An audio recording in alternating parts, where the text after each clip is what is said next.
Genesis chapter 3, as soon as Adam and Eve took of the forbidden fruit, God told them this. I didn't. God said, the day you eat, you will surely die. And most people, most Christians don't believe that because they've been handed a watered down gospel. They put out the love of God, and now you got to respond to that by using your own free will. I'm telling you the truth, folks. I'm not twisting the scripture.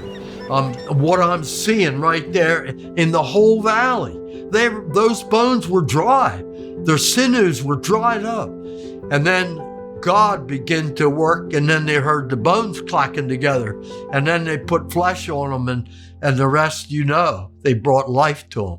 And God himself is the only one that can give life. That's why when I pray, I thank him that he gave me life.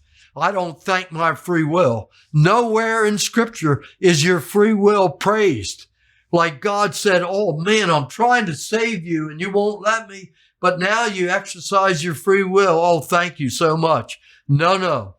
People that have an encounter with God thank him that he gave them new life, a new hope, and a new destination. What do you, I'm gonna fix the mic after I ask this question, but what do people get wrong about the gospel? They get hung up on men not being dead in sin. They get hung up on that. Genesis chapter 3, as soon as Adam and Eve took of the forbidden fruit, God told them this. I didn't. God said, the day you eat, you will surely die. And most people, most Christians don't believe that because they've been handed a watered down gospel. They put out the love of God, and now you got to respond to that by using your own free will. And I look in John chapter 1. A lot of people know that book pretty well.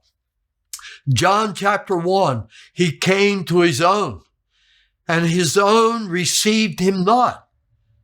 But please read on. It says, as many as were born of the Spirit of God, not of the will of man. They were born of God. That's the one that responded to him, because a lot of his people were dead in trespasses and in sins. And if you look back to Genesis, the first things that happened, not only death, but a separation. Adam and Eve separated themselves from God immediately. And God came and he said, Adam, where are you? I've been looking for you. I want to have fellowship with you like I used to. He said, I was naked, so I hid. Well, who told you were naked? His eyes begin to see that he was unfit to talk to God, to meet God, to be in the presence of God. The new birth corrects all that. Like I started out with a teddy bear. When I was saved, I felt secure. I felt forgiven, and I was. And while I was saved, I felt like I was accepted into the beloved. I was sealed by the Holy Spirit.